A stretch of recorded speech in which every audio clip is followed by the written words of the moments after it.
Jennifer Guskin. And we need your help. We are right now working on advocacy for combating human trafficking.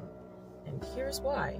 So we'll give you a little bit of background of our story and why we're doing what we're doing. I was adopted as an infant by a couple who sold me throughout my childhood. I have been to Epstein Island and on multiple Lolita Express types of flights as a child. After I went public, Child Protective Services opened a substance-exposed newborn case, even though all tests came back negative, and they told me that if I wouldn't stop posting on social media, I would never see my daughter again. I started to connect how I was adopted as an infant and then sold throughout my childhood, how many other children who have been through the adoption, foster, and CPS pipelines have also been trafficked to Epstein's Elk.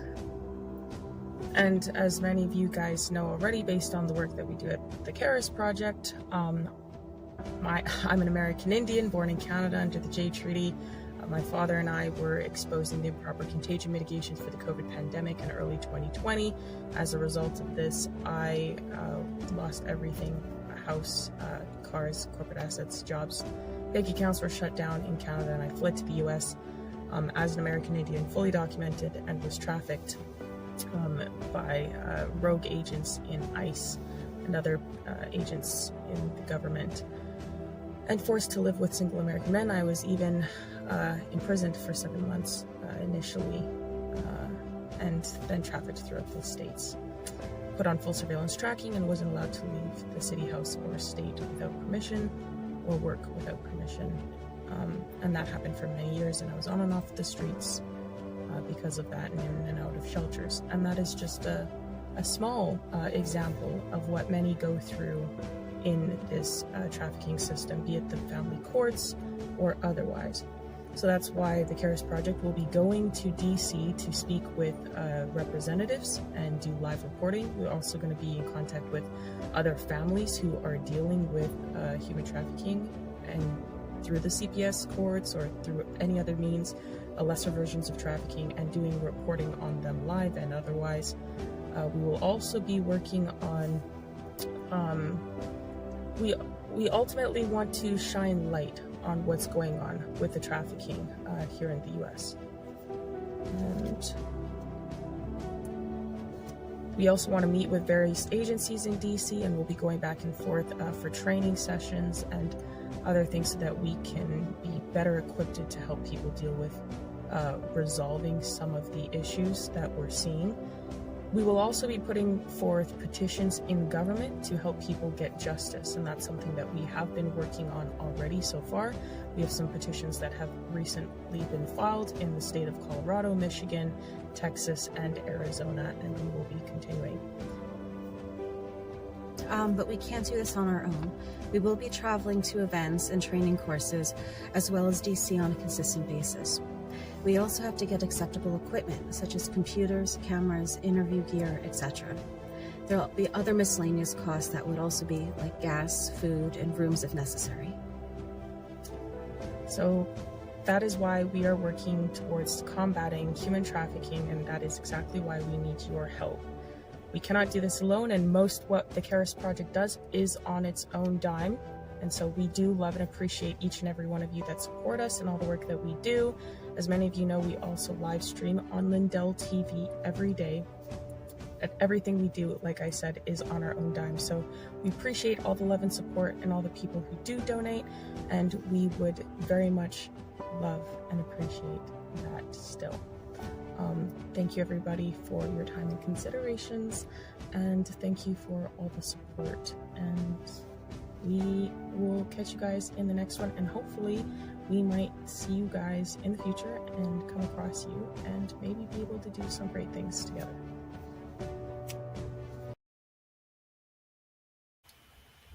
Hello, everybody, and welcome to the Karis Project podcast. Today we have with us Elizabeth Willie, and she is a mother that is now in Washington, if I'm correct.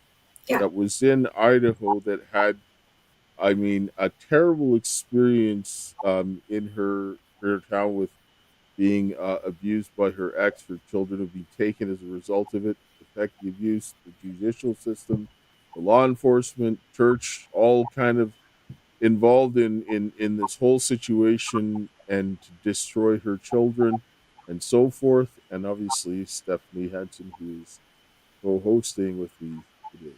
And so, Elizabeth, you want to kind of just introduce yourself to our audience? Yeah, hi, I'm Elizabeth. I'm a mother of five. I was married to my ex for 17 years, and I'm fighting to get my children back. All right, so let's kind of go back a little bit because I know we talked and we you were on the stream with me the other day, and I Yeah, was like, "What?" So yeah. because this is bad. So Mhm. you had your before you kind of got to the stuff with your ex. Want to kind of give us a little bit of backstory about your town, where you went to church and what your experience was, because this is kind of Yeah, important because as we go along into the story. right. So I was born into the LDS church. It is all I've ever known as a child. And growing up in the church as a girl, you're taught basically in order to get into heaven, one of the things you need to do is you need to get married and get sealed in the temple. Otherwise, you won't be in heaven. And you're taught heavily that your purpose is to be a mom and a wife. So much so that by the age of 12, 14, they would have us write letters to our future husband. So it was very ingrained in me that that was my purpose. That's, Just kind of question. What do you mean yeah. write a letter to your future husband? Yeah, basically telling them like kind of about what kind of man they would be and how you're grateful for them and what kind of wife you want to be to them. Is this to like a person that they had set out, or just somebody? No, It, no, just to whoever it could possibly be. okay. You still have your letter? Did you is it keep them and show them your husband someday, or how does that? I You just have them never for your. showed him. I think I stumbled across it when my mom gave me a bunch of my old childhood stuff. I have no idea where it is right now. I didn't care. Yeah, I've been kind of over it since I was 17. So, yeah. So continue. What will describe this because I mean this is probably good for the mhm, people to hear. right. So instead of preparing to go to college and to have a career, I was preparing to be a wife.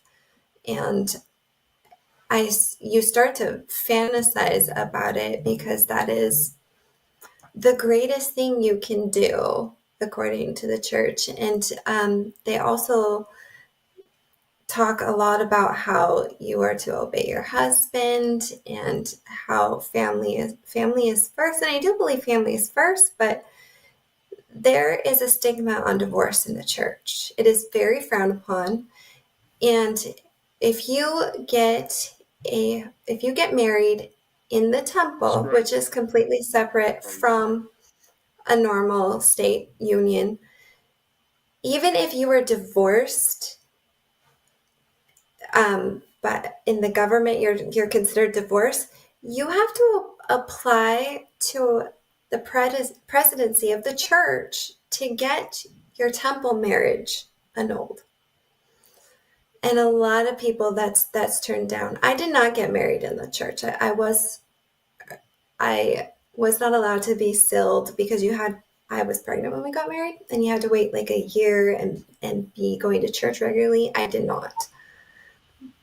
I just want to kind of interject in here. You Mhm. see, they didn't say something that was completely false, but they twisted it in a very bad manner Yeah, because the greatest job on planet Earth is being a mother. It is. right. That's the number two job is being a father. Those are the two most important jobs that we have to fulfill. But they twist it in a manner that it makes you to be a doormat and not a person. But that's not the way Yeah, that it's supposed to be. So they take a natural desire for a woman to want to be a wife and a mother, and they use it as a means to do something that it was never intended to do. This is very wrong. I don't. Right. I feel like those some women are not meant to be moms. I mean, I'm just because I know my sister for the longest time did not want to be a mom, and it's not everyone's purpose. Some people's purpose is just to be like a side mom, like an aunt, or like a somebody who's just there to nurture and to take care of others. And we all have a Right. different role that we play. So, I mean, I thought the same thing being a Christian. I thought my role was to get married, have a husband, take care of my husband, you know? And so I was the same as you. Like, I raced into a marriage that I should not have been in. And I'm happy I am now because I have my daughter. I'm very grateful. But it was not a good situation. And I thought that was, and he was military, you know, I was very conservative and we just fit worldly views. We fit together very well in that sense. But once we got together, it was not, it was very toxic because then he did want to control me. And I thought I had to submit to him. And by submitting to him, I would allow him to talk to me in such a demonic, like belittling tone where I was like, this isn't what I want for me or my daughter. This is not, I don't want a man to ever talk to me or my child this I, way. And I can't put up with that. I, So I will say there's something with the churches and they I, push that on people. I'll, That's a mindset I'll we got to. I'll tell you the reason why. It's not just because it's an arbitrary thing, and even from just a common sense perspective. Because I sit down and I watch very intelligent women. They go out and they don't have children. Guess what? Their genes are dead. They're cut off. That brilliance is no longer in the gene pool. The purpose of progressing to have the best of humanity is to have the best to reproduce. And it is by design that they want to eliminate the intelligent genes out of the pool, especially out of the women, so that they have incapable women to raise families, which are essential to human development. This is the reason why that's done there. Not because it's just because of an arbitrary rule. It is absolutely necessary. And when you see the best genes that are just gone, you're just like, oh Lord. And all the And people that's that different. That's that different, but I mean, I believe our consciousness when we leave here, our consciousness moves on, whether it's another planetary system, or whether it's another universe or whatever it may be. So I don't believe that you're completely dead once you die. I think that there is another way to come back. Or I mean, I personally, for me, I know Dale, you probably disagree, but I do believe in reincarnation. I do believe that our because energy it can never be destroyed. So whatever energy we have in this body is going to be transferred on. And so I feel like again, not all women, not all men should be having kids. Some people don't want that. Some people can't have that. And I feel like it's really sad to make people feel shameful when they can't or they don't want to because some people do want to be selfish. Like even the Bible says you should know if you want to choose yourself, like you will choose yourself and that's it. Then you don't get married. That's it. You choose God, which God for me is yourself. It's your own energy that you're putting out in the world. You're showing the loving and kindness that God is supposed to show to people, you know, so we do play God. We are showing the kindness and love to it, people. it, And it's not for everybody. It's I, just I, being I, I understand that, but men generally see this very differently, and it's for the perpetuation of the species. I look at it and saying that it's better for the species, for the best and the brightest, to continue to reproduce, because the people who are not very bright and not very, so they're generally reproducing like crazy. And you look at the crime-ridden places; those places are people are having kids like crazy, and the yeah. people who are doing better generally aren't having kids as much, and then you're going to be overrun by them. That's not good for humanity, right? And this is the purpose for it. But well, let's continue. But yeah, sorry. It's So okay. when did your husband start? You said you were abused by your husband. When did he start? What kind of started that? Like, where did you start noticing the behaviors within your marriage that were, oh, you know, because obviously I So said I noticed it too. So you kind of see things. yeah. So my mom actually, she says she saw signs of the control before we actually got married, but there was such a short period of time from dating to marriage. Mm-hmm. Um, we started dating in the end of October 2006, and And he how old were you went to then? base. I was 18. Okay. Yeah, and then he went to basic training January 1st, 2007. He came home May, and we got married 2 weeks after he came home. Oh, So Right. Is very that? short span of time. Did you have your And child by that? Just pregnant, right? I When you was got married. pregnant. I found out I was pregnant when he was in basic training. And Oh, for okay. me, I mean, I freaked out when I found out I was pregnant. And Mhm. he called me, once a week, and after I found out and I had that phone call, I was crying and bawling because I knew I had to tell him. And I got it out, and he starts shouting for joy. And I'm like, You, okay, this is weird. He's excited. I'm not excited. We're not married. I don't know you that well. So yeah, just kind of before we get there, because I wanted to get a couple of things there, because you were talking about how the marriage was important and what they were teaching you. So let's kind of circle back, because that plays into what your reaction was and how you were disappointed based on his reaction, what you were saying. Yeah. So let's kind of go back, because we want to go and lay that foundation, because Right. yeah, go ahead. Yeah, you're supposed to be married before you have children, before you have sex, before you do any of that. You are supposed to be married. And in the LDS religion, you don't date to date, you date to get married. And it's frowned upon if you are dating multiple people, even if it's casual. And a return missionary, which is usually a man, comes home. He's supposed to find a bride, get married. And they do it very quickly, very young. what's the average age of marriage in church? For women, it is 18, 19. For men, they were getting home at 28, age 21. Now I believe they're getting home at 20, so it's about 20 to 21 for men. Okay, so when they didn't teach you much about like sex or anything like that No, in it your was very family. taboo. And so what did you learn about your sexual experiences from? From having them myself, from my friends. Like, my mom and dad, they didn't talk to me about it at all. It was a taboo subject. And I was 17 years old, and I had no idea what anything was at all. I didn't even know what certain words were or meant. And I had a group of friends that probably weren't the best group of friends, and they talked me into being with this guy and losing my virginity to this guy. So it was basically transactional. What do you mean? Where were you guys? Were you guys like at a party, or was it just you guys were sitting around and We just were said, at "Go do one of my this"? friends' house.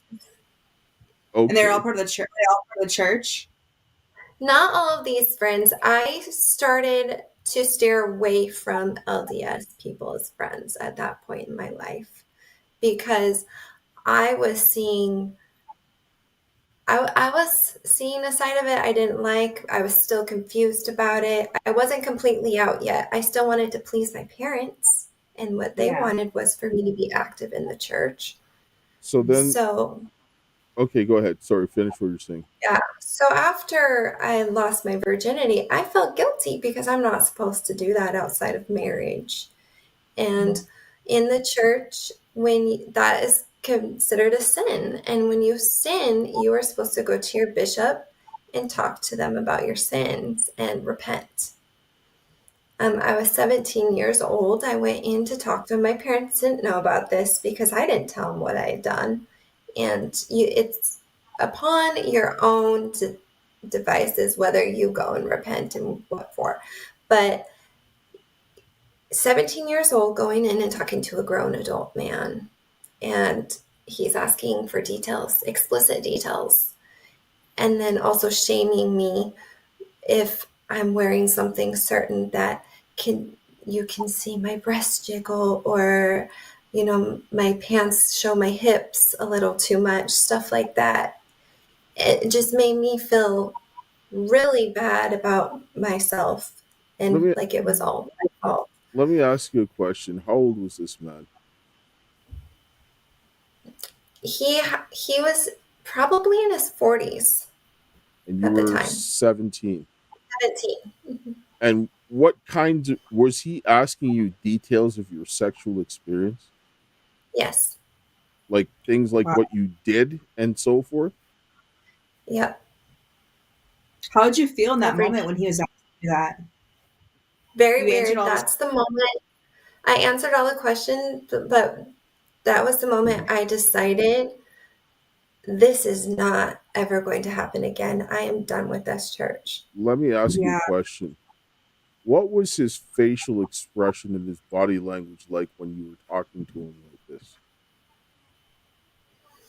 I remember he was kind of like slouched and relaxed.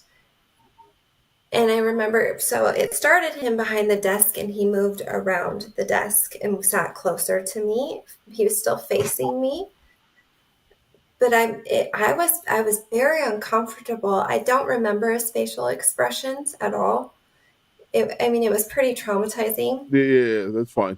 It's embarrassing, especially at your age. If you know about sex, like even for me, like sometimes at 33, I still feel like a little embarrassed talking about certain people. Because it's like, oh, it has been a very taboo, especially being in the Christian church, Mormon church. It is frowned upon. It's one of those things that you don't do till you're married, and no one talks about it. And so talking like that to a grown man when you're that age, like that is embarrassing to talk like that. So Absolutely. what else did he do that you remember during this conversation? He told me I needed to go home and pray to God and ask God for forgiveness as well, and not to repeat the actions and to watch the way I dress.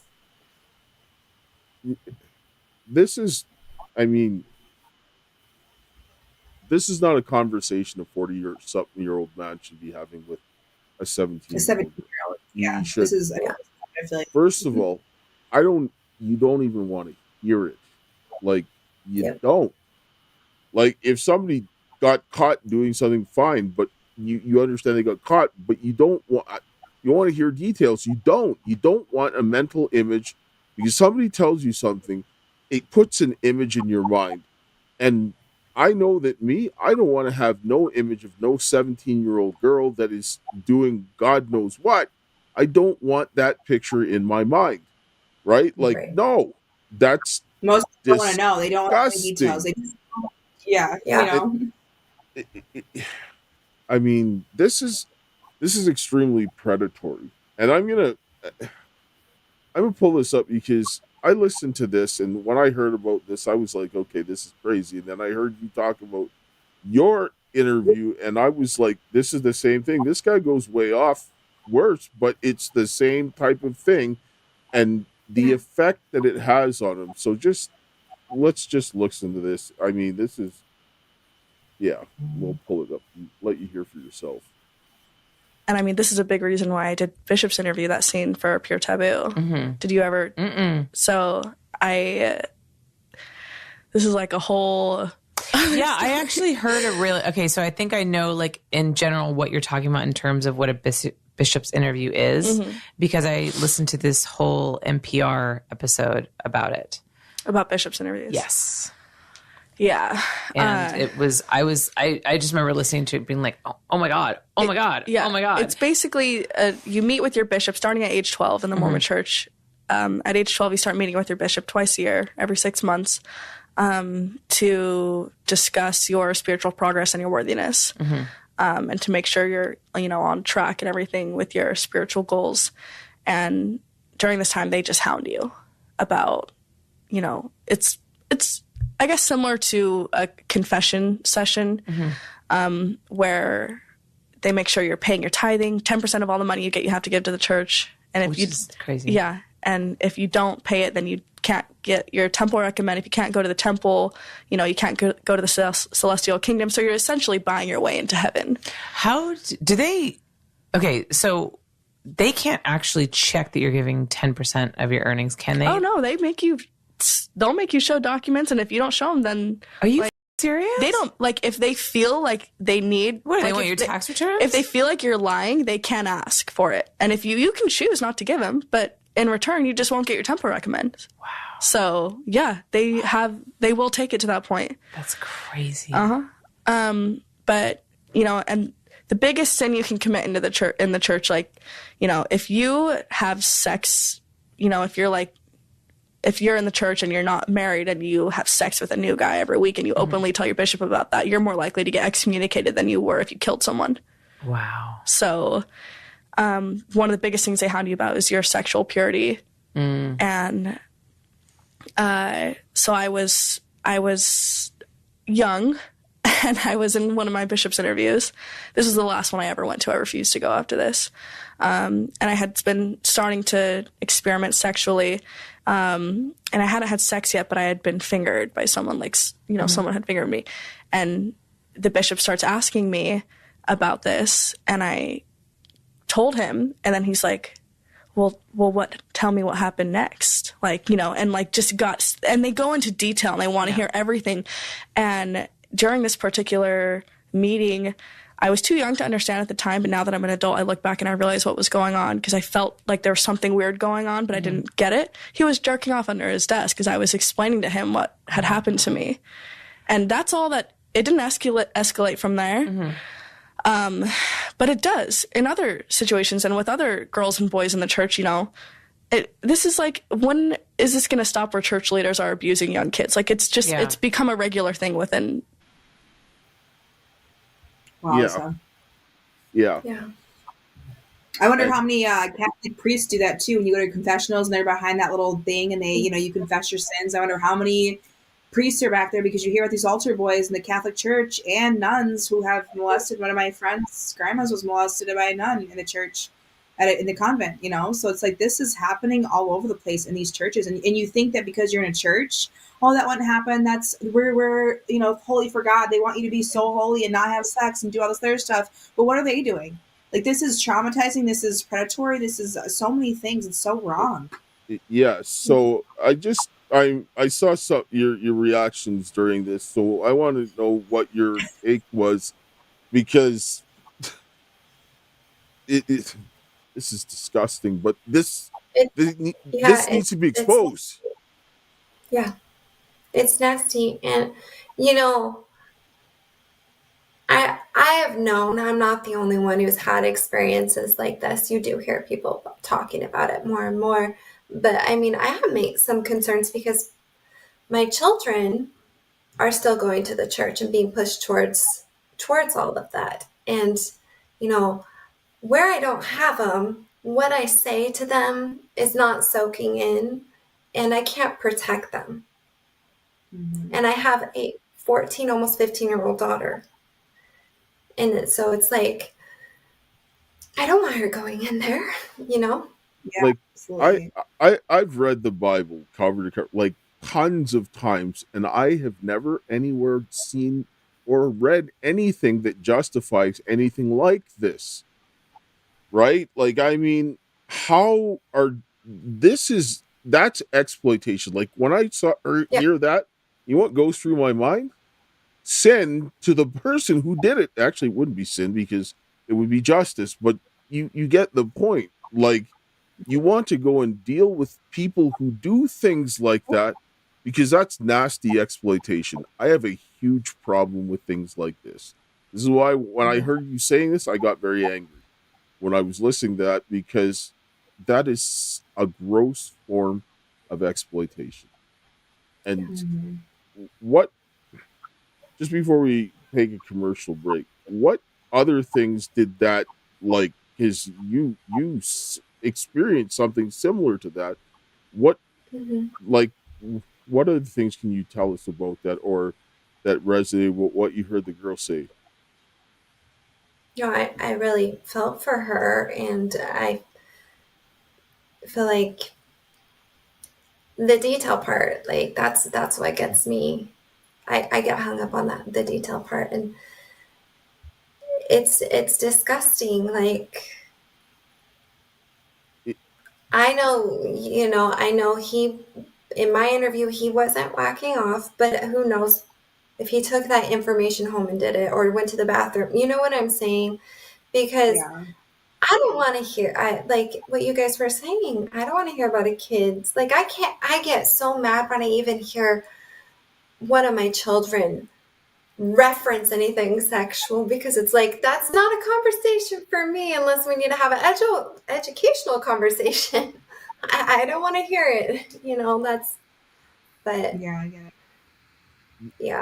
but That's this is what this, and things like this set the stage for what is going on with your story, because this mindset is in people's minds, and that is, I don't care what you church you're going to, that is not sanctioned. That is exploitation. A grown man should not be listening to the details of the sexual experiences of an underage girl.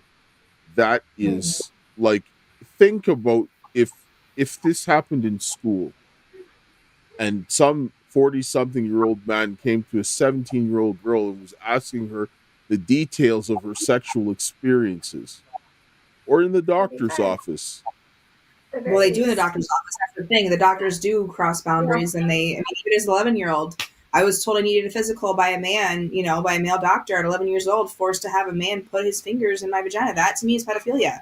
I felt extremely uncomfortable being violated like that. And it's not just the churches, it's the medical institutions, it's all these things that, this is not appropriate, and it's not your business what I do with my body. I'll tell you right now that if a doctor asked my daughter when she was young about her sexual experiences, I would have went to jail on the spot. Seriously, like, I'd be like, what do you? It's like science. It's for your safety. It's for medical. That's why they think they're doing the right thing. It's like, really? No, it's none of your business. Yeah. If she has a problem, she come and ask you. You don't go and probe and ask for those questions. I don't care. Anyway, let's take a commercial break. You need to hear from the Pillow Man, Mr. Lindell himself, and we will come back on the other side and continue the discussion. You're still looking good. I'm still feeling good. I've got all your MyPillow products. Mattress topper, bed sheets, MyPillows, towels, slippers, blankets. I'm interrupting this commercial to do something I've never done before. Get 2 MyPillows absolutely free on orders of $100 or more. I can't do this forever, so get on board with this great sale today. Our best-selling 6-piece bath towel sets or kitchen towel sets, just $29.98. Our famous standard MyPillow is only $14.98. Queens, $18.98. King size, only $1 more. Body pillows, $29.98. Multi-use MyPillow 2.0s with pillowcase, $9.98. Save $40 on our Spring Percale and Giza Dream bed sheet sets. Any size, any color. So go to MyPillow.com or call that number on your screen. Use your promo code to save up to 80% on all MyPillow products. And when you spend $100 or more, get 2 standard MyPillows absolutely free. All right, so anybody needs any MyPillow products, you can go to mypillow.com/Karis or call 800-845-2942. Use promo code Karis. So where we're at now, you have this, and this is the type of thing that they're doing with the children. Like, they're doing this with a lot of other girls, so they're preparing them for this, and then the boys are being dealt with a different way. And you ended up then meeting your ex-husband. How old were you when you met him? I was 15 or 16 when I first met him, and he was at my school, and he ended up in my class hanging out. It was a drama class, so my teacher was kind of lax, and other kids would go hang out there. He was 16 or 17 at the time, but he knew who I was when I was 12, 13, because my dad and his grandpa were pretty good friends, and they were both big in the community for businesses. And he actually, after we were married, told me, that I saw you on this snowmobile trip we all took together, and I watched you and talked to my dad and my brother about you, and it came up that, maybe one day we should get married. And I found that odd, but, I didn't know till after we were married. And when I actually told my mom and my dad I was pregnant, because we dated a little bit in high school, but then I ended up dating someone else. I had another boyfriend, but we kind of would stay in touch every once in a while, and started really dating the end of October 2006 when I was 18. So when I told my parents I was pregnant, my dad didn't talk to me for like a month. And my mom was very supportive, and she's when are you guys going to get married? Because that's what's expected, a gunshot wedding. So we started planning the wedding, and his grandma actually told my mom we shouldn't get married. She would not give my mom reasons as to why, but she warned her. And my mom would check in with me, are you sure this is what you want to do? And I felt like, yeah, I need to do this. I want to have a family. I don't want to raise a child by myself. So we got married. And so then now you're how old at this time? So I had just turned 19 2 weeks before the wedding. See, this is one of the reasons why you need to have conversations about sexual activity with your children. Like I told my daughter when she started to get to that age, and I was like, listen, you don't want to go and have a baby. You don't. No. I said, because I said, chances are a kid that age is not going to be around. You're going to be raising a kid yourself. And I remember what I did. I got one of my little, like, nieces and nephews to come over for the weekend. And I got my daughter to take care of the child. And I sat there and let her take care of it the whole time. And when she asked for help, I was like, no. Right? And then at the end of the weekend, I said, when you have a child, that's what's going to happen, except you won't have anybody, they won't be able to go home. And she was like, I get it. Right? That's very good. Yeah. Right? Because yeah, that wasn't the case for me though. So when I was 12, my parents kind of started over. They adopted 3 boys, and I was babysitting all the time. I was carrying one on my hip all the time, and I was very natural at it. And I mean, it didn't. I was the same as you. My dad got remarried and had boys, so I was the same way. I love babies. I couldn't wait to be a mom someday. Yeah. I mean, I'm sure you probably the same. You probably want to be a mom someday, and I mean, it happened sooner than you thought. So it's just that's part of what happens. Is some women they end up getting pregnant early, and you're not going that boat. Yes, but if you teach the child about the responsibility that goes about it, it helps them to make better decisions. Right? Obviously you're not going to be perfect, but when you don't say anything, right? Yeah. It doesn't help them, and then you put them in the situation to just start learning things just by experimentation. Like, I got pregnant. What do you mean I got like? They didn't even understand that consequence. Because exactly, they didn't even know you're doing that or interested in that. But I will say, and I'm sure you can attest this, Elizabeth. As a female, right, we do have hormones just like boys do, and we do get curious, all that stuff, especially when they're doing that. We do want to have sex that, because we are curious about it, and it's not something that should be shamed. I think that sex is very healthy, and I personally don't think there's anything wrong with multiple partners, not at once. I'm not saying at once, but I just feel like you need to figure out what you like and what you feel comfortable with, and sometimes you'll sleep with somebody and you'll really like them a lot. And then you will, and then you'll realize that chemistry is not there. Yeah. So, and that's how I feel about it. So I'm not someone who's like only one person the rest of your life. I don't agree with that. And I think that religion teaches you that, and they shame sex, and they shame your sexuality, and they shame all these things. And that I feel like is a form of pedophilia, because now you're shutting somebody off from. No one should shame sex, but there's a reason why men are wired very differently than women, and the more men's. The sex we all are. No. I'm not talking about saying that they don't want sex. I'm talking about what the effect has, because on a physiological level, when a man sees a woman naked, that woman is imprinted into his mind as his ideal woman. Then when you have sex with another woman, that woman is now imprinted over the first woman. Then you have sex with another woman, and then you have that woman imprinted over those 2 women, and then each one, and then your ideal woman is very blurred. And then men that have a bunch of women, then they keep searching for that ideal woman that is now blurred in their mind. This is a physiological response, and so it makes it harder for you to then settle down the more partners that a man has. And this is not what you want if you want to have. It's counterintuitive, if you want to have a family, right? This I is don't what know.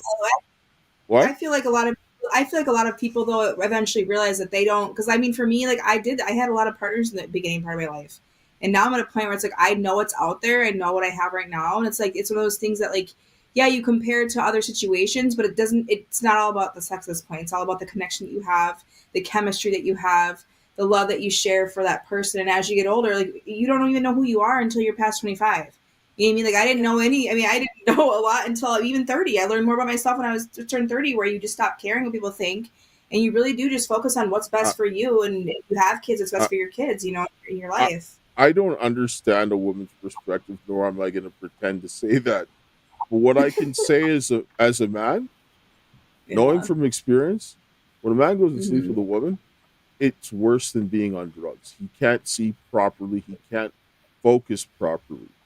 And a Mm-hmm. man needs to learn how to study you so that he can determine whether or not he's a compatible fit for you, because he needs to learn about you so that he can draw out the best in you by looking at what he sees. When he starts to have sex right away, he cannot do that properly. He can't.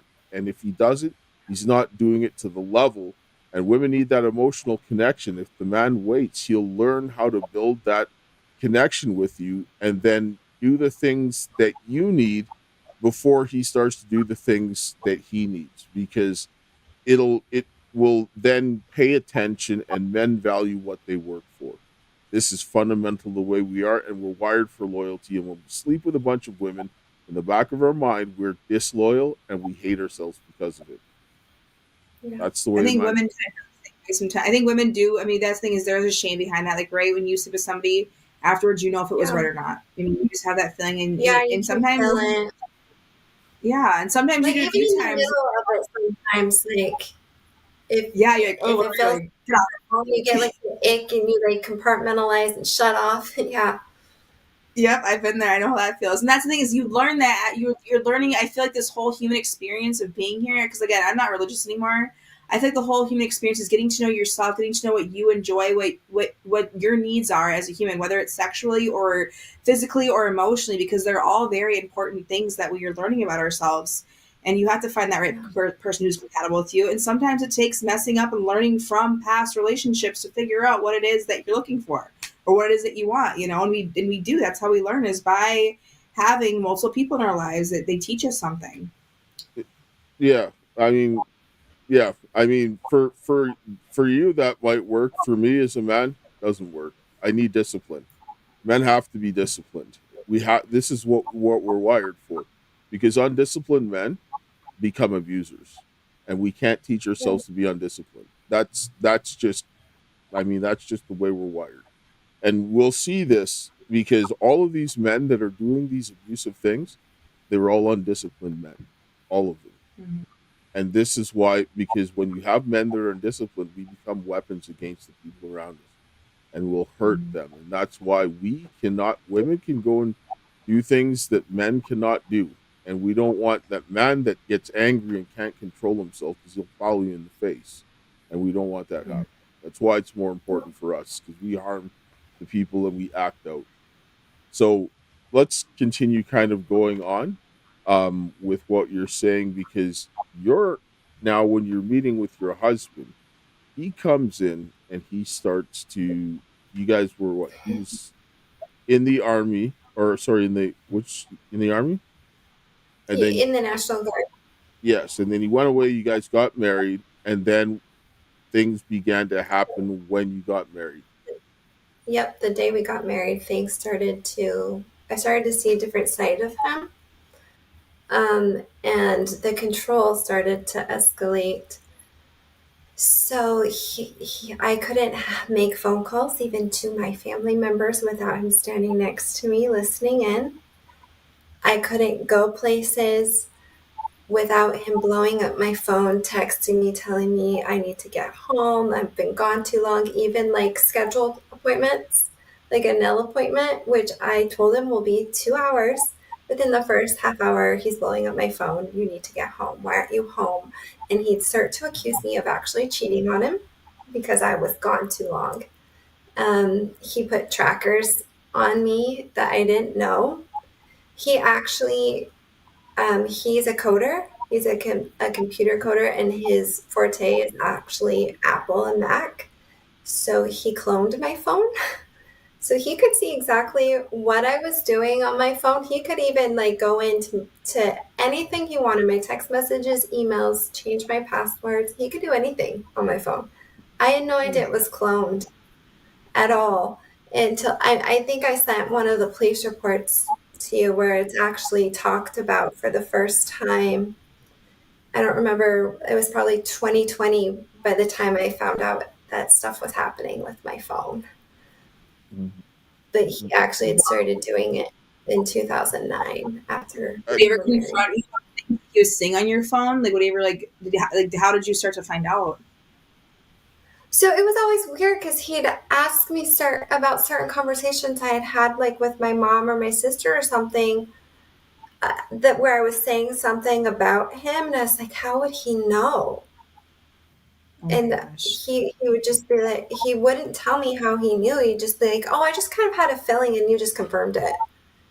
Well, I mean, that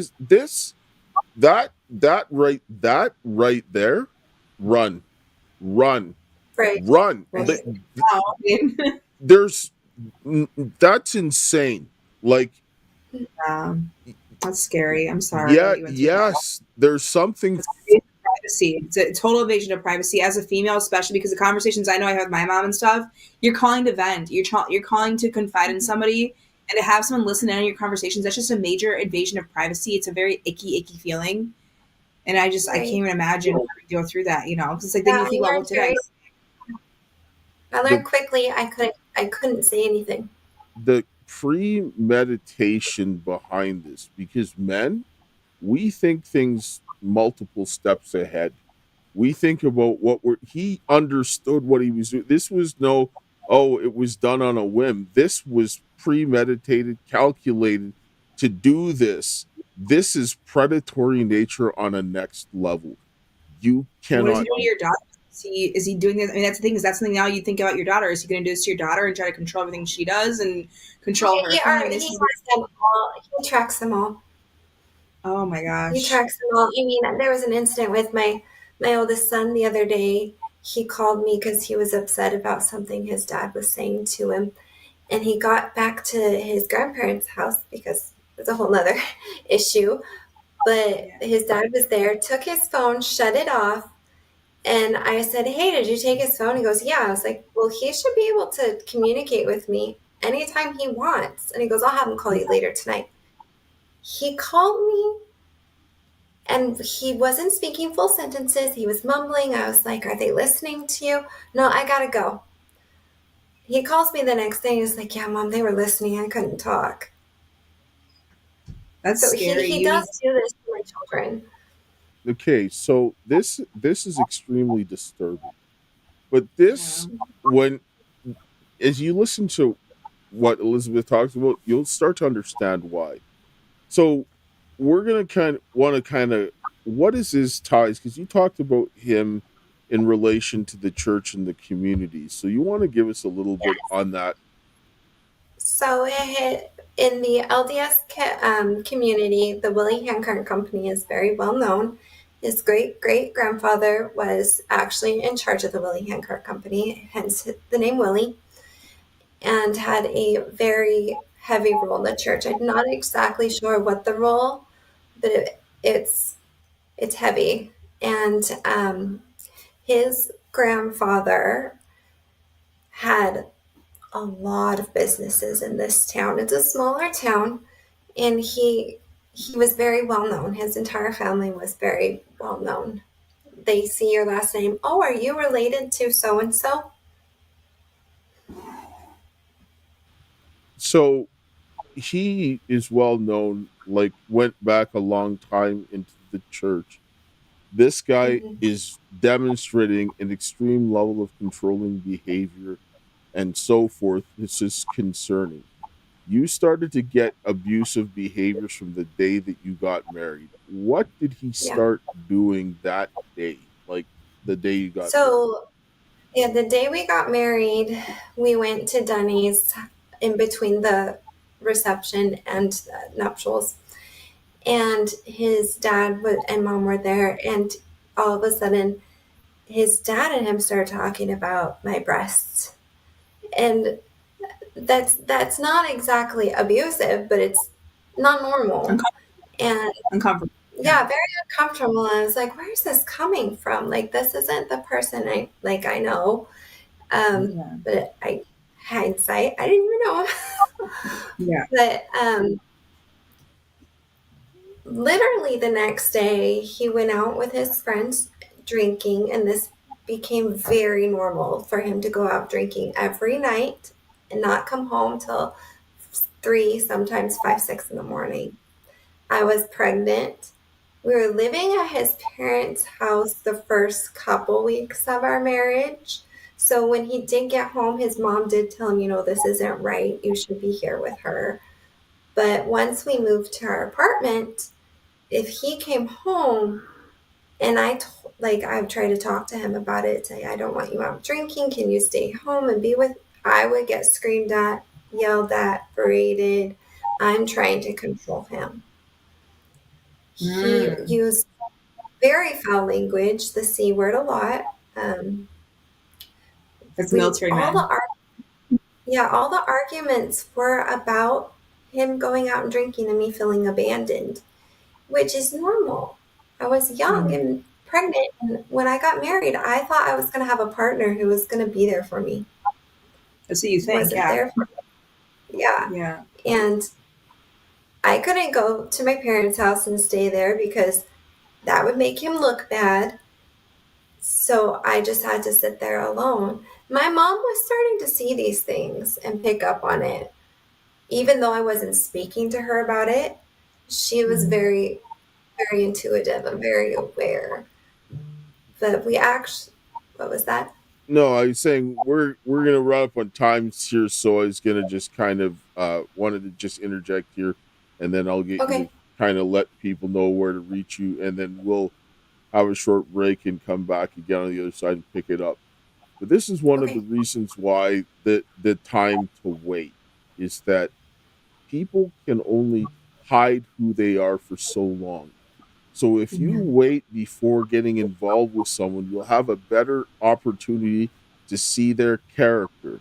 And if somebody's not willing to wait that time for them so that you can see clearly, because let's be real, when you start having sex with someone, you're going to start having feelings for them, especially if you have a child with them. Then it creates this this additional desire to keep making something work. But if you wait and look at the person, then you can assess. Obviously, you're not going to do it 100%, but you're going to have more success than you are failures. And then you can proceed, because when you have children, like, this is a situation that nobody should be in. Like, this angers me. I'm sorry. So before we close on this side of the section, tell people where they can help you. Like, I need to pray to Jesus, honestly. Right. Just listening to this. Yeah, so I do have a TikTok account. It's called Pass the Torch, where we are raising awareness on matters of domestic violence, abuse, the courts, failing the people, CPS, all of that. So you can reach me there. We talk to people, take their stories, and are just trying to raise awareness and get some education out there to help prevent this from happening to other people. All right, thank you. And we're gonna close here with a prayer here, and then you're watching on live stream, you'll just hang out a few minutes, and we'll be back. And if you're on Intel TV, you'll see this the next day. I mean, this is not what families should be doing. I don't care what you believe or anything else like that. Abuse should never happen, right? People need to be. I don't have to like what you're doing, but you can't abuse people. Period. Like, I don't care what you're doing. Abuse is never acceptable, and anybody who sits down to say it is, no. The answer is no. Yeah. So I'll close here with a prayer, and Heavenly Father, Lord, we thank you for this day. We thank you for your love, grace, and mercy. We thank you for the hope that you have given us this day, and watch over Elizabeth and her children and the situation here. and help that this would be resolved. And Lord, help the men and the women to come together to rebuild their churches, their families, their communities, their nation, and to stop this wickedness and this abuse to go on for the children and the people who are trying to do what is right for their families. Bless us and be with us this day. In Jesus' name, amen. Again, I mean, yeah, we'll stop abuse, people. Like, this is just nonsense. I mean, this is rampant. And when we come back, we're going to hear about how the judicial system, the law enforcement, and everybody else failed to protect people, and they all seem to be in bed together to do this nonsense. So stay tuned, and we'll see you guys soon.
Hey everybody, Keisha here, and today I am here with my friend Jennifer Guskin. and we need your help. We are right now working on advocacy for combating human trafficking, and here's why. So we'll give you a little bit of background of our story and why we're doing what we're doing. I was adopted as an infant by a couple who sold me throughout my childhood. I have been to Epstein Island and on multiple Lolita Express types of flights as a child. After I went public, Child Protective Services opened a substance-exposed newborn case, even though all tests came back negative, and they told me that if I wouldn't stop posting on social media, I would never see my daughter again. I started to connect how I was adopted as an infant and then sold throughout my childhood, how many other children who have been through the adoption, foster, and CPS pipelines have also been trafficked to Epstein's ilk.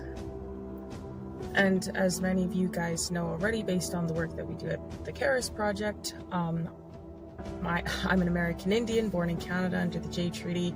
My father and I were exposed in the improper contagion mitigation for the COVID pandemic in early 2020. As a result of this, I lost everything: a house, cars, corporate assets, jobs. Bank accounts were shut down in Canada, and I fled to the US as an American Indian, fully documented, and was trafficked by rogue agents in ICE and other agents in the government, and forced to live with single American men. I was even imprisoned for 7 months initially, and then trafficked throughout the states. Put on full surveillance tracking and wasn't allowed to leave the city, house, or state without permission, or work without permission. And that happened for many years, and I was on and off the streets because of that, and in and out of shelters. And that is just a small example of what many go through in this trafficking system, be it the family courts or otherwise. So that's why the Karis Project will be going to DC to speak with representatives and do live reporting. We're also going to be in contact with other families who are dealing with human trafficking, and through the CPS courts or through any other means, lesser versions of trafficking, and doing reporting on them live and otherwise. We will also be working on, we ultimately want to shine light on what's going on with the trafficking here in the US. And we also want to meet with various agencies in DC, and we'll be going back and forth for training sessions and other things so that we can be better equipped to help people deal with resolving some of the issues that we're seeing. We will also be putting forth petitions in government to help people get justice, and that's something that we have been working on already so far. We have some petitions that have recently been filed in the state of Colorado, Michigan, Texas, and Arizona, and we will be continuing. But we can't do this on our own. We will be traveling to events and training courses, as well as DC on a consistent basis. We also have to get acceptable equipment, such as computers, cameras, interview gear, etc. There will be other miscellaneous costs that would also be like gas, food, and rooms if necessary. So that is why we are working towards combating human trafficking, and that is exactly why we need your help. We cannot do this alone, and most what the Karis Project does is on its own dime. And so we do love and appreciate each and every one of you that support us and all the work that we do. As many of you know, we also live stream on Lindell TV every day. And everything we do, like I said, is on our own dime. So we appreciate all the love and support and all the people who do donate. And we would very much love and appreciate that still. Thank you everybody for your time and considerations. And thank you for all the support. And we will catch you guys in the next one, and hopefully we might see you guys in the future and come across you and maybe be able to do some great things together. Hello and welcome back to the Karis Project podcast. We're back here with Elizabeth Willie, and who is the mother of 5 who has been going through this horrific abusive situation, and our host, Stephanie Henson. I mean, this is one thing where, this is a situation where there's so much predatory behavior that's taken place. And because you live in a community that is very much predominantly in one church, there's a lot of predatory stuff that's going on. You start getting abused. This person has connections. You start getting, it's the drinking and so forth, the emotional abuse, and then there starts to be physical abuse and so forth. Yeah. So at one point, did you start to contact the police and say, I need help? In 2009, so 2 years after we were married, the first time police were contacted, the neighbors called the police because we got into a physical altercation where he actually attempted to strangle me. Wow. You're muted. Say that again. He tried to strangle you. Yes. And I can you recount just for our because we talked about this before, of what happened. What did he do when he strangled you? Because there's a lot of other things that went on in what he did to you before he strangled you. Please tell us. So before, we were arguing and he had shoved me against the door. And at that point in time, I slapped him because he had shoved me. And when I slapped him, he grabbed my hand. He used it to spin me around and hold me against him. So he was behind me holding my arm. And then he took me and he put his other hand behind my neck and he shoved me out onto the pavement. And I got back up and he grabbed me with both hands around my neck and started to strangle me as he shot again. And then he actually held me down on the pavement with his entire body as his hands were around my neck. So he was like trying to kill you. I mean, That's how it felt. you could have Yeah. you could have died, Mhm. right? Like he threw you down on the pavement, he choked you, then you got up, he's choking you, and you back down on the ground while he's choking you. Like And then I there's the neighbors, right? So what the neighbors say about it. They're going to call the Yeah, cops. the neighbors heard it and they saw him actually throw me out and get on top of me, and they called the cops. Before it escalated to that point, though, so there was a verbal argument started. He he got a drink from the gas station, came back, the argument continued, and he had pulled out a revolver at that point. And there was one bullet in there, and he said, "I'm going to play Russian roulette."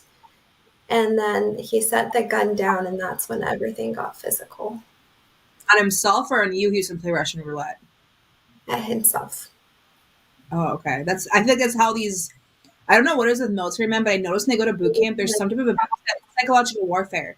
And these men that Yeah. come out of there, this is a trend with military men. This is why I used to be a huge supporter of the military, and just seeing how these men act and what they do, and this like emotional manipulation where they're not scared to die now, and they're gonna threaten their lives just to see if you feel bad. Like that is emotional abuse, because no one wants to see someone's brains get blown out. I don't care if I love you or if I want to be with you or not. No one wants to see any of that.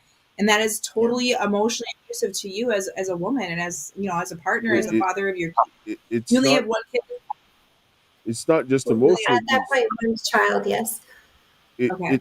It's psychological abuse. Like I mean, it's mentally not just emotionally, but it's mentally damaging your mind. Like it's designed to break you down. Right. And So So they don't have. at that point, he actually he grabbed my child. He had a child from a previous relationship that was there as well. He grabbed her. He fled. The police were able to stop his vehicle at gunpoint because they didn't know if he had a gun or not. And they arrested him on site. My mom came and got me and my son, took us home. And his parents got his daughter. And the police put a criminal restraining order on him while they took him into the jail. I just want to ask a question. How tall and how large is your ex-husband? He's 5'11". So he's only a couple inches taller than me. I'm 5'9", but I was about 106 pounds at the time, and he was about 150, 160. Okay, and he was somebody who was trained in the military. Yeah. I mean, that can kill people. That's what they train Yeah. them to do. He was very muscular.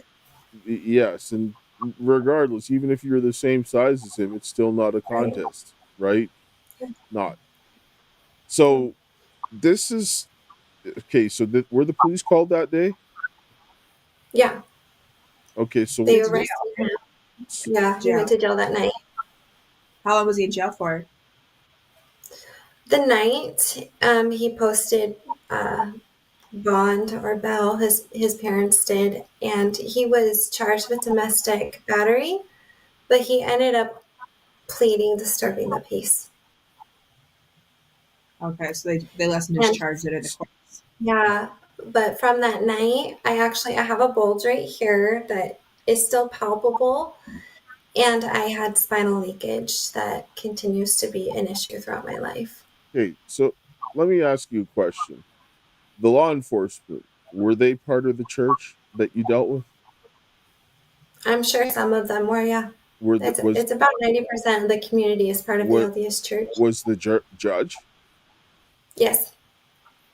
Okay. And the attorneys, my attorney and his attorney. So the attorneys, the judge, possibly some of the law enforcement. Yeah. So now you're in this situation. He has strong ties. He gets something where he should be charged with like attempted murder or something like this, and he gets disturbing the peace. Yeah. Put on probation for 2 years. And you have slap on the wrist.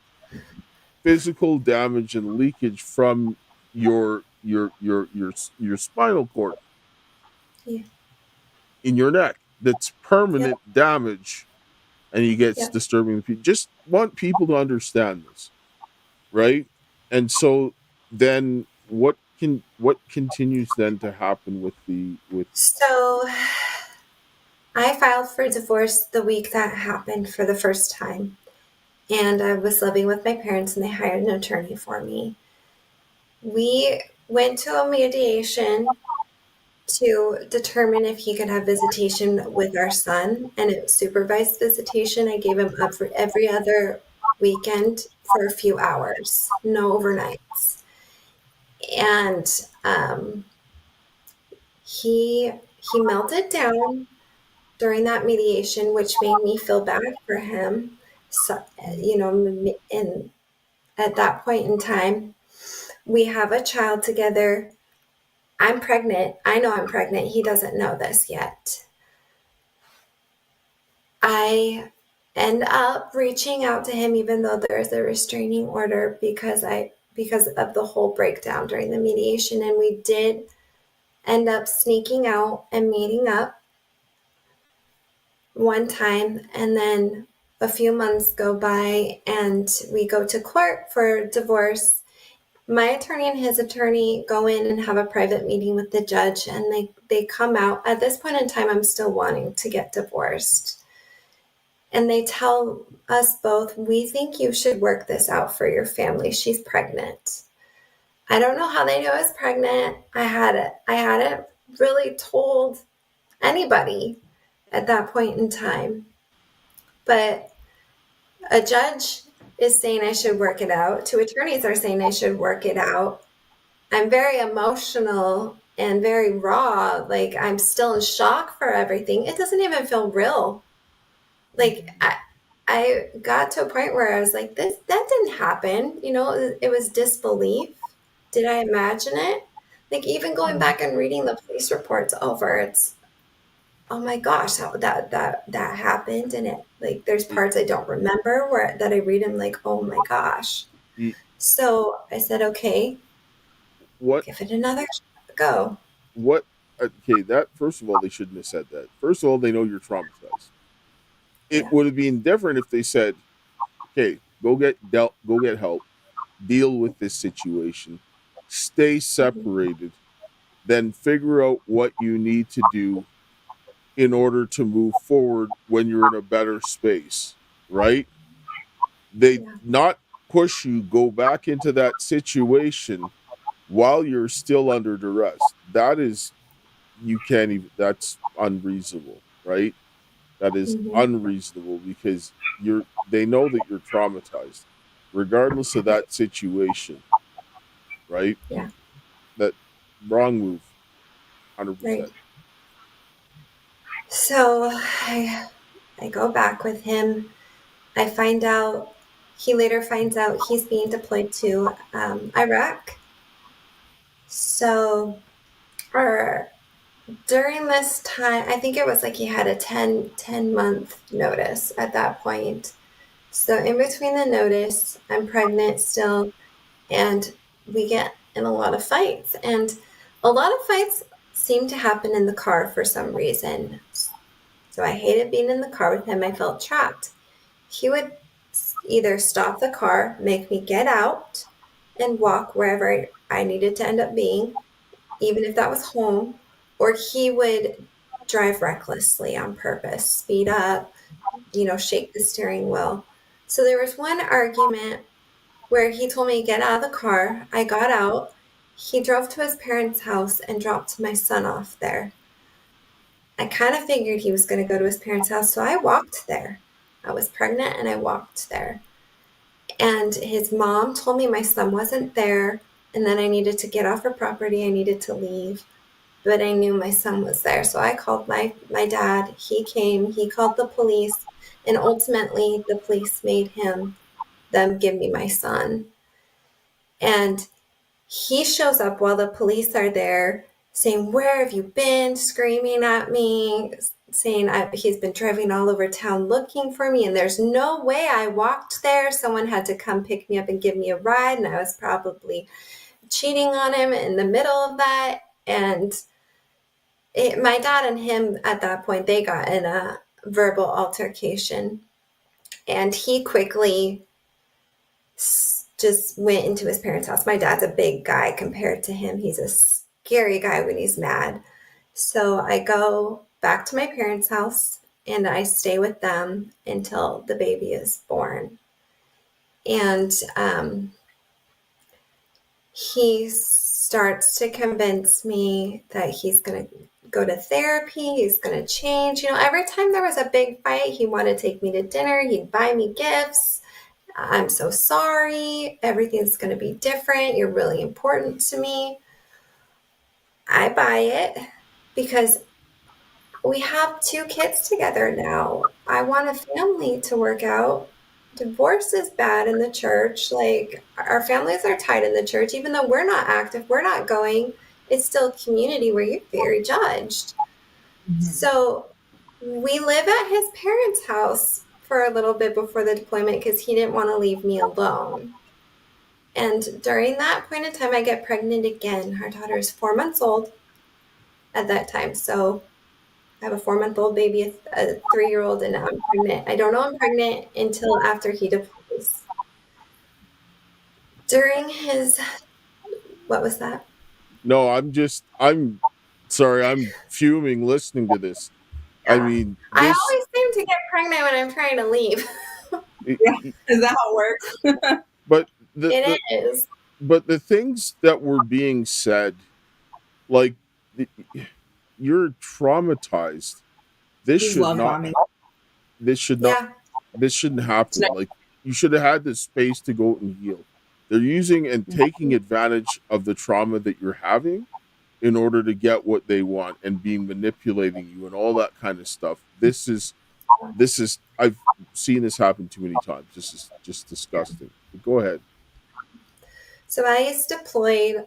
My pregnancy is high risk. So I am taking a bunch of medications to try to prevent going into preterm labor.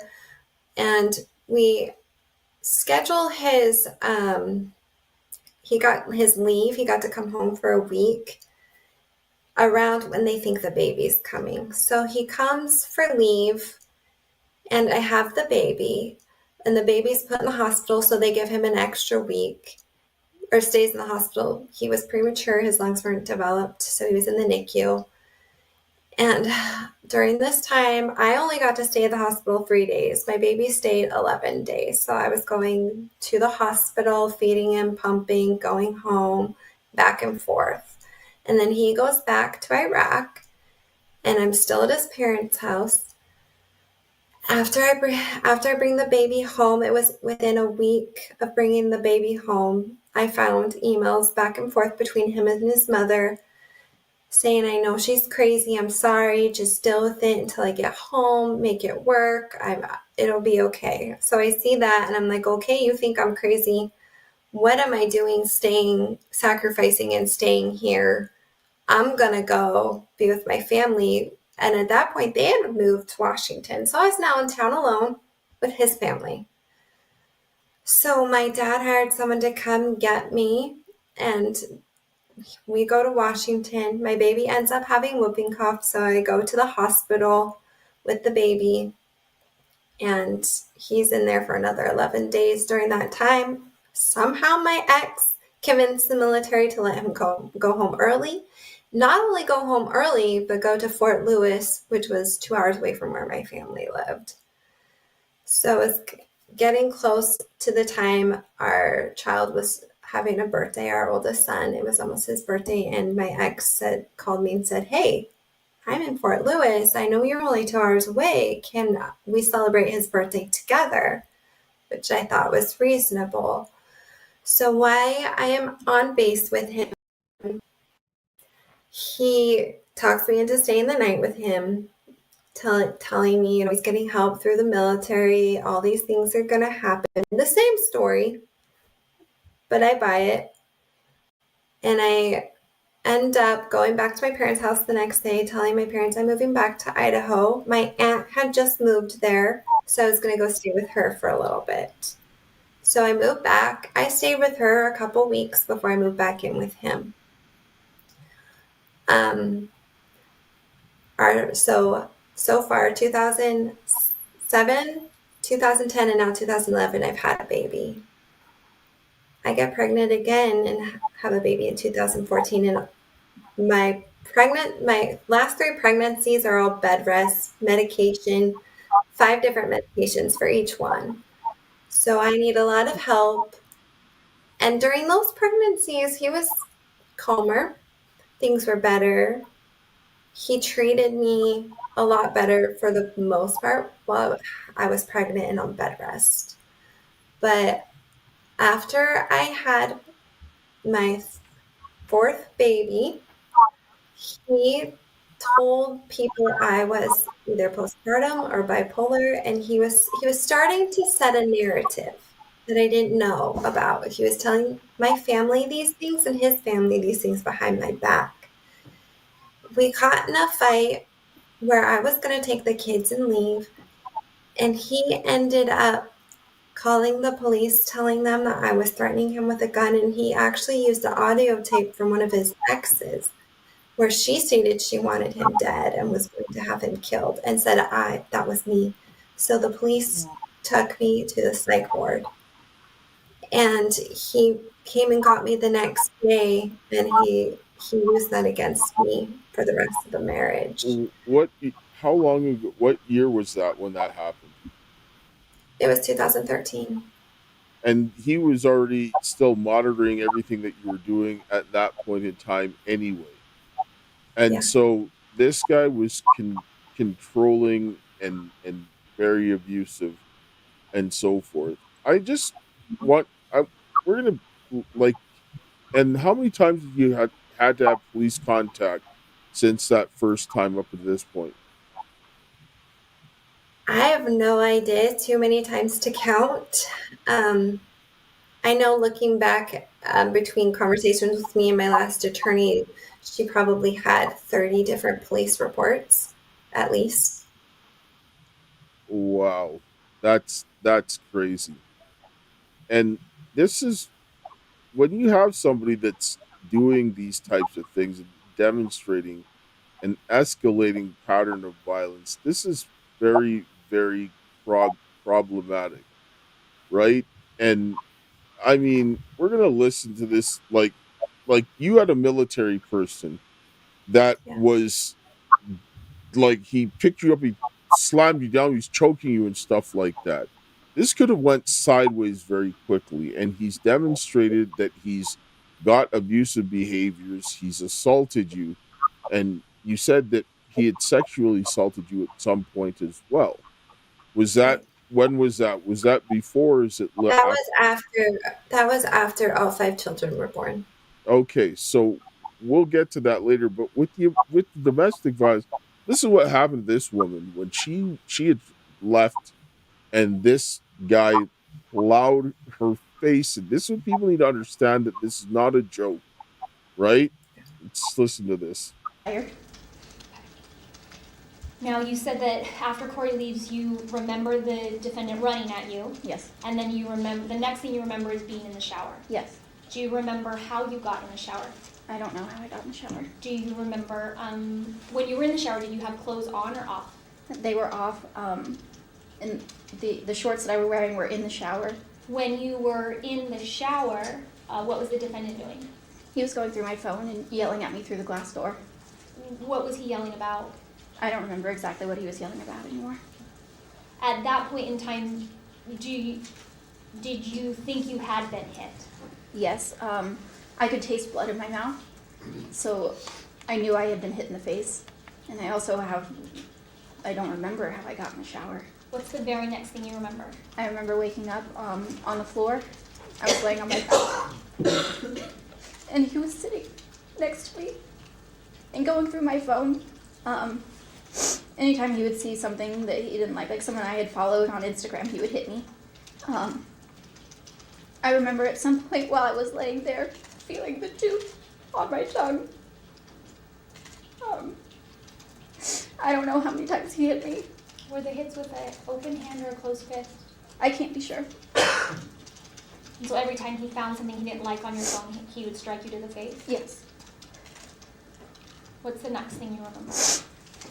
Past that, I just remember being on all fours right in front of the shower, like I was about to stand up, and he kicked me in the ribs so hard that I fell over and began convulsing.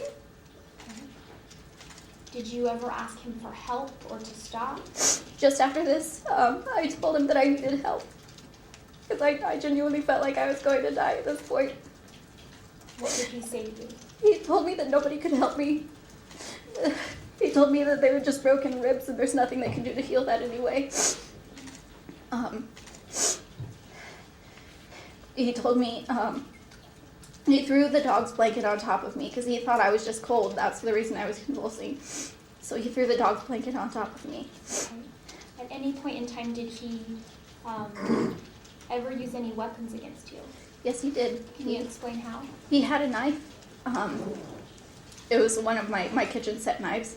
It was a black handle with silver rivets. And he would push it into my ear. He would push it into my hand. He sawed off my hair. He cut up all of my wigs because he always hated my wigs. He cut my head. With the knife? Yes. When he was digging, like you said, he's digging it into your ear, into your hands, into your head. Is he still angry? Is he still yelling at you? Yes, he is. What is he yelling? What is he so angry about at that point? I don't know what he's still angry about. I don't remember what he was yelling at me. I just remember him still being so angry he broke the handle off of the knife and still continued to use the knife blade in his hand to push it into me. To push it into the parts that you were talking about Yes. before. Is there a good amount of blood on your face and your body? I couldn't see any blood. I was just looking up.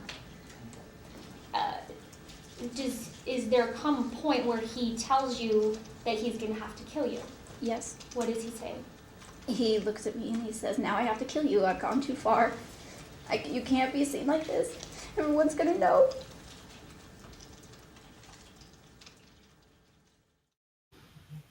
This is what is the end result when you allow things like this to happen. This is what men see as outcomes because they know what's happening is there's an escalating pattern of violence that is left unchecked. This woman, like, if I don't know if you notice the face, her face is not the way it would look. If you can go find this woman online, right, and you look at her face there and you look at her face now, she looks very different. And even when she talks, you can tell that she's not the same. And this is the kind of, yes, the guy almost killed her. Yeah. This could have been when that guy picked you up and started to strangle, threw up down on the cement. What happened if you split your head open and all that stuff? You're lucky that that's the only thing that you had. You should have never gone there. And then they gave him disturbing the peace. Mm-hmm. That's disgusting. I'm sorry. It gets worse. But, yeah. Exactly. And this is the problem. This is the judicial system and law enforcement and the church and these guys all working together to allow this to happen. It's these families with money, because my ex is the same way. He had a horrible anger issue, would punch holes in the wall, and his family would always beg me to go back to him too. He never hit me because I think he knew he couldn't hit me because I'm a tough woman, and he knew if he even tried to even ever hurt me, I could beat the shit out of him. So he knew better. But I'm sure with your partner's family, because they have money and because they can get him off the hook and the attorneys and things like that, they have this power. And then they are looked at as like they're on pedestals in the community because of the networking they've done and because you said his family has businesses and everything else that they get away with it. So go on with what happened after that. Like what happened with your abuse further? Well, so bringing up his family, every time we'd actually have a big argument, he'd call them to come talk to us. His dad would be pretty calm and listen to both sides, and he'd always, he convinced me that Matt's going to do better and that he's going to keep him in check. But his mom, the funny thing is, she would call me all the time because he would get in verbal arguments with her, and he says horrible, horrible things when he's in these arguments. She'd call me crying, saying he needs help, I don't know what to do. But anytime it was me and him fighting, she was on his side. I was crazy, I was the problem, I was immature, I need help, I need to leave. Mhm. If his dad even sided with me a little bit or understood me at all, he would freak out on his dad and accuse his dad of wanting to sleep with me and being incestual and sick. He'd send rage texts to my dad, saying my dad has raped me, my dad's incestual, my dad wants me. Wow. Did he ever hit you So- further on? Like after, so what happened after that then? What was that? He ever like hit you again after that first incident? Like, I mean, he has hit you before, like Yes. smash your face. What exactly? Grabbing your arms? I mean, what? He does not smash my face in. So You what? Say that. Say that I said again. he did not smash my face in. No, he didn't do that. But the verbal stuff escalated, and I got to the point where I was afraid to even go to bed without turning a recording on. So I recorded everything. But he got to a point too where he'd pick fights and record me because I was reactive abuse. Mhm.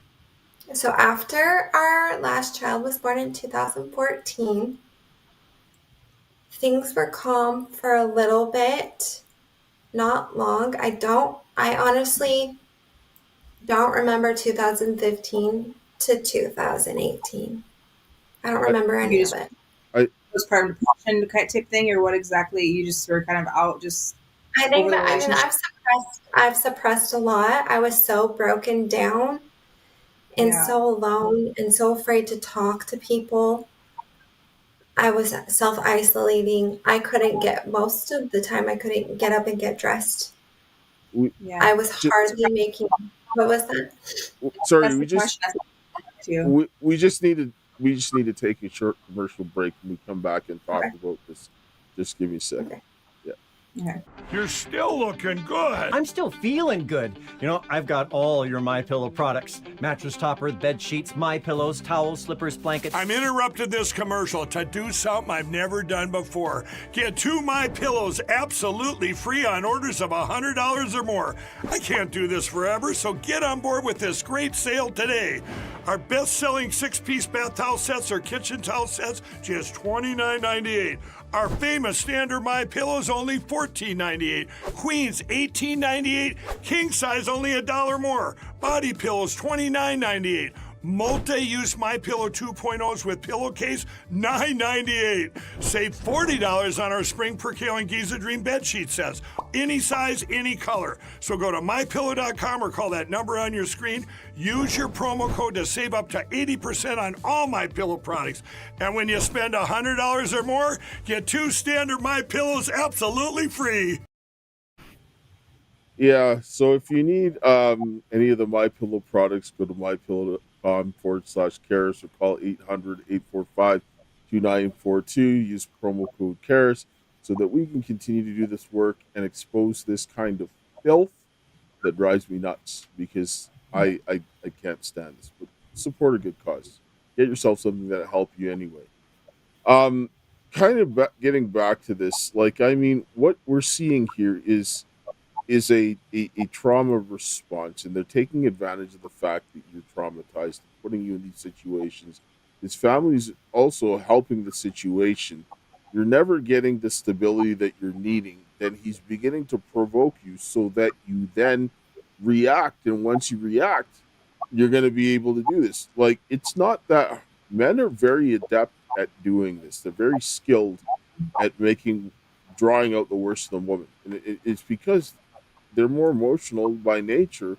Then you're under that circumstance of being abused for so long, it's not hard to get an abused person to react. It isn't, right? And so then they do this to trap you, then to create a narrative. But then you had the lawyers, the judge coming together and says, go back into the marriage, not even saying go get help, stay away, figure out what you need to so that you can be in the best situation to make decisions on how to go forward.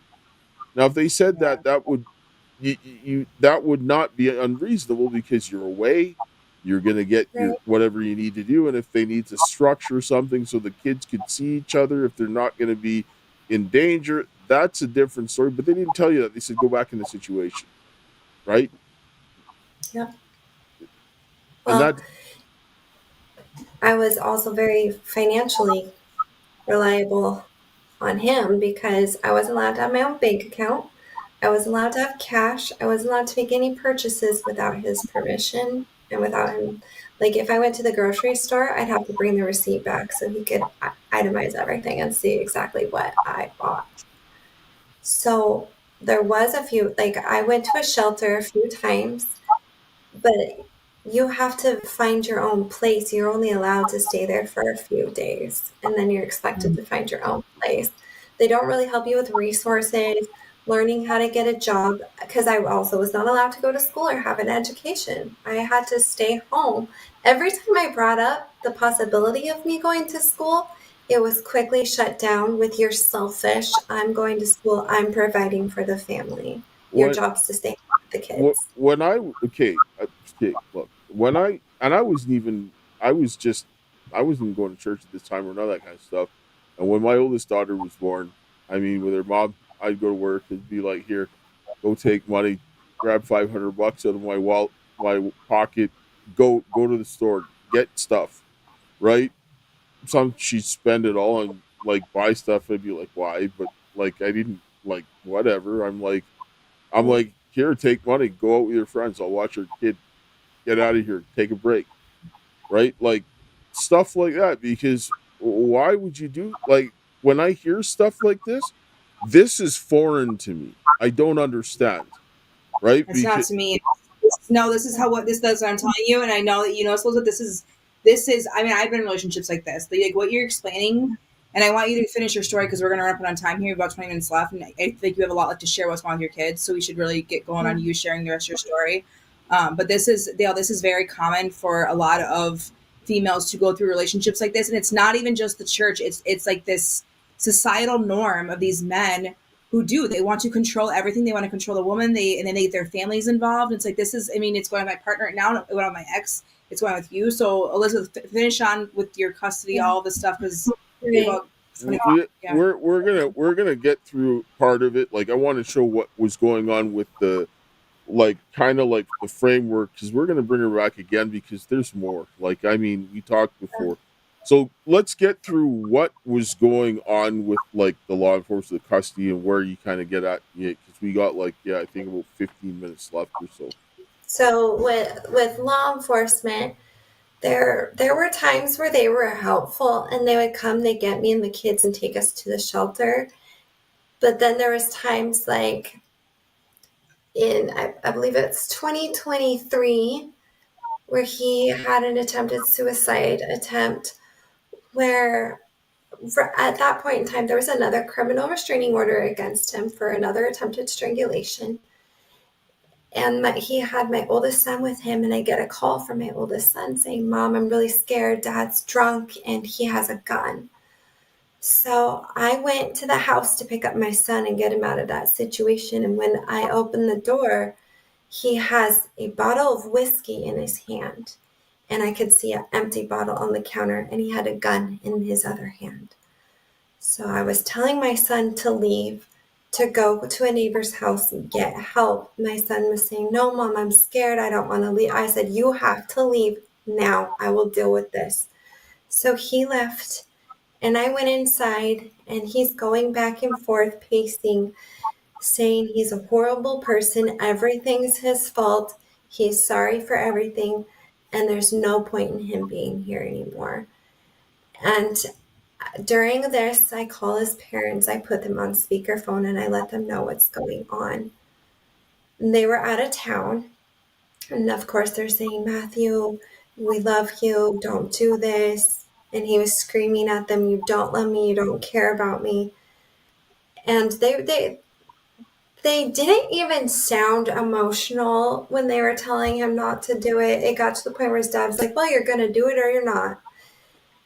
And so I hung up on them. I was like, they're not helping. They're making him escalate.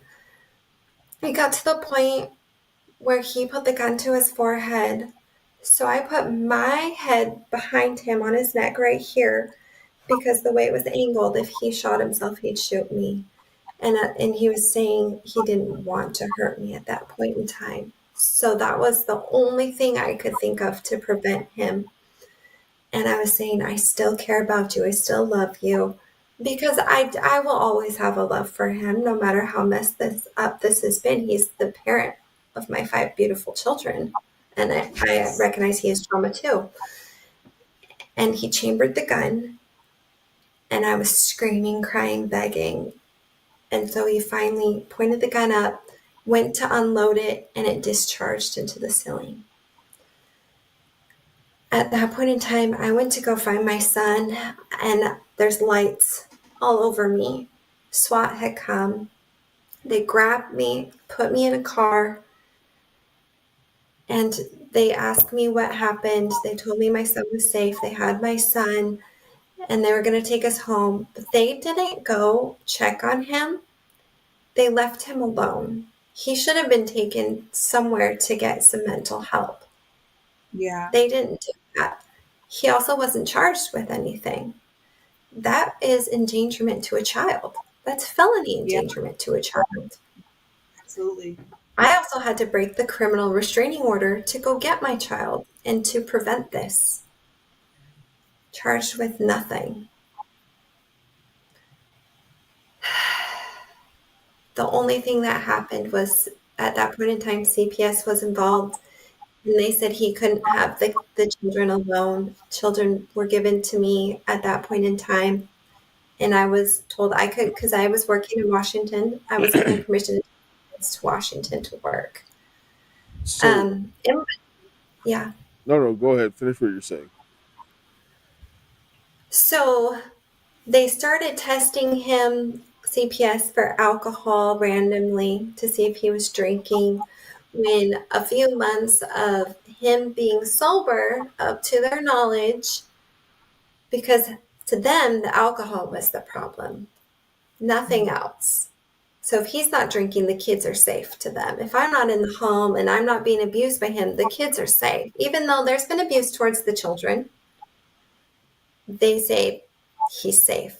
They started allowing him to have 50-50 again during our CPS case. So shortly. No, so they started to give him just because he stopped drinking, or they didn't randomly test him and he didn't have the alcohol in his system. They're like, he's okay. Yeah. We'll get him 50-50. So how do you end up losing your kids to him? So shortly after another divorce was filed in November, our CPS case was closed in February, because they're saying we're not going to make any permanent custody decisions. That's not in our jurisdiction. That's for the divorce judge to decide. And so all of a sudden, our caseworker changed to a new caseworker who didn't know the ins and outs of the case, and the judge quickly closed the CPS case. So my restraining order was coming. It had been a year. We were still in court for the criminal charges of attempted strangulation, and my restraining order was coming up. So my attorney said, go get a new one through the Washington court, because that's where I lived. And at that point in time, I had gotten a few scary text messages from him that made me feel unsafe. And I said, I'm going to put the kids on this because I don't feel like he's safe. They're safe. So I put the children on it. I was granted it. I went back to Idaho to get the children. and pack all my stuff up and permanently move to Washington because that's where my family is and that's where my job is. He got his attorney to file an emergency temporary or custody order asking for full legal and physical custody, saying I'm trying to flee with the children to Washington, that I don't really live there and that they don't have jurisdiction. So the judge holds the emergency order. It was like 2 weeks, and within that 2 weeks, he had the kids. They put that emergency stay and he had the kids. And my attorney didn't speak up for me. His attorney spoke, told lies, said I didn't live in Washington, said I had been taking the kids without permission, which wasn't true. I had a court order from the CPS judge. And that judge granted him temporary physical and legal custody at that point in time. Was this the same lawyer that told you to go back into the no?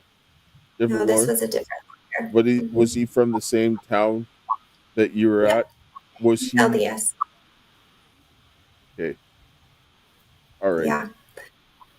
And so then I had no funds to get an attorney at this time. He has an attorney, I don't. I have my hearing in Washington where I ended up saying, Judge, I need to remove the kids because the Idaho judge is saying this, and those judges spoke. And he talked her into saying that they didn't have jurisdiction to make that decision. So it was thrown out and I needed to refile in Idaho, which I knew if I refiled in Idaho, it was going in front of my family court judge who has already given the kids to him. So there was no point to do it. And during this time, the judge has given me 2 days, a Saturday and a Sunday, 8-hour visits. That's it. I live in Washington and I have to travel for 2 8-hour visits every other weekend now and be back in Washington in time for work. It is mentally exhausting and it financially drained me because I was having to drive all the gas, get an Airbnb, and go back and forth every other weekend. So that was a huge strain that the judge didn't care about. During all this time, my attorney was supposed to be filing for temporary custody orders to be changed to bring our evidence. She never filed anything. She asked me for my disclosures. I gave them to her. She did not file them. And then it came to a point where she withdrew, stating that I was not giving her the disclosures, which was false. I had given her all the disclosures. She was just too busy with her political career to take care of my case. So I hired a new attorney because I went to a hearing where they were all of a sudden asking for default on my case. And I knew I couldn't fight that. So I hired a new attorney. A week later, we had court about the default, and it was granted. So my ex got full legal and full custody of all the kids. My oldest was not on his first petition. So within 12 hours after the judge granting that, they asked for an amended order to include my oldest son, and the judge did it without any hearing. All right, because we're running up on time here because we're going to come back again and we're going to look at like some of the police reports. This is a long history of police reports going on, and then you're seeing that they're going after the person that is not who's the victim, and they're rewarding the aggressor. This again is insane. And so exactly, but we're seeing this repeating pattern that should be stopped, and then they protected this guy. So what do you want to say to people, because we got like about 4 minutes left? What do you want to say to people? How can they help you again? And what do you want to say? Like, you got your couple minutes, say something to people, and you know, I mean, this is horrific. The way people can help is speak up and don't let them silence you. Like I said, go join our TikTok, the Pass the Torch page, because we're bringing awareness, and I'm actually in the process of going after the judges, the lawyers, and the police, because what they did was violating my rights. And I'm a mother who's not gonna stop until I see justice and I have my children safe. I mean, this again, this is so gross. Like this irritates me because when someone goes to get help from the places that they get help, and it was a breakdown everywhere, that is wrong. That tells me that there is a system of people that are working inside of all those areas to make sure that people don't get their children, they don't get justice, they get tortured, Yeah. they stay in those abusive situations. And that Yeah. needs to change. We can no longer have that anywhere. Stephanie, you got anything you want to say quickly before we close this down? Yeah, Elizabeth, I feel for you. I can't even imagine. I know I've been in a situation not quite as bad as that, but because I always got out. And that's the thing, is your intuition in the beginning told you to get out. And I feel that for you, that those attorneys talked you into that situation. I know you're obviously happy you have your kids. You wouldn't have had the rest of your kids had you not stayed with him. But it still is one of those things that these courts get too involved in our family lives, and we know better to get out. We need to get out. When your intuition is screaming at you, we just have to make sure we follow that intuition as a woman and leave the situations. I know it's hard because you feel for them. We have this compassion for men. We want to fix them. We want to try to heal them. You know, we do care for our abusers. Like, we do, but we just have to know, right? Like, we have to know just to get out and to leave. And so, yeah, I absolutely feel for you. Thank you so much for sharing your story with us. Thank you. I want to connect with you more. I just added you on TikTok, so I definitely want to connect with you more and talk to you more about this, because it's definitely very interesting to me. Yes. Thank you. We'll have you back on again, and you know, you can feel for, I'm going to figure out consequences to solve this problem, because we can't allow people like this to continue. I'm sorry. Like, no. Right? It's military. It's these military men. I'm telling you, there's something, it's psychological warfare. What they're doing to our men in the military, it's abusive. I mean, and it's not their fault. They're being abused in the military, and then they're coming and taking it out on us. They're abusing women. Of course they do, because they own them, and then they do it to all the other men. They practice on them, and then they do it to everybody else, and they can get away with more. They can get away with more with them, and guess what? They're trained killers, right? That's a recipe for disaster. That needs to stop. Anyway, well, we're right here on time. I'm gonna close with a prayer. We just talk after this, but yeah, we need some prayer here. So let's close. Heavenly Father, Lord, we thank you for this day. We thank you for your love, grace, and mercy. Lord, we ask of you this day to watch over Elizabeth and her children, and Lord, the situation that she's going through, and all the people who are suffering the abuse, the men and the women that are being destroyed by these wicked, satanic devil worshippers who are stealing children and perpetuating abuse. Lord, I ask of you this day to bring the men and the women to stand up together, to do what is right, to destroy this wicked system, that we can have some semblance of normality for the children and rebuild the churches, the families, the community, and our nation. This is my prayer in Jesus' name. Amen. Thank you all for coming, and we will see you again next time.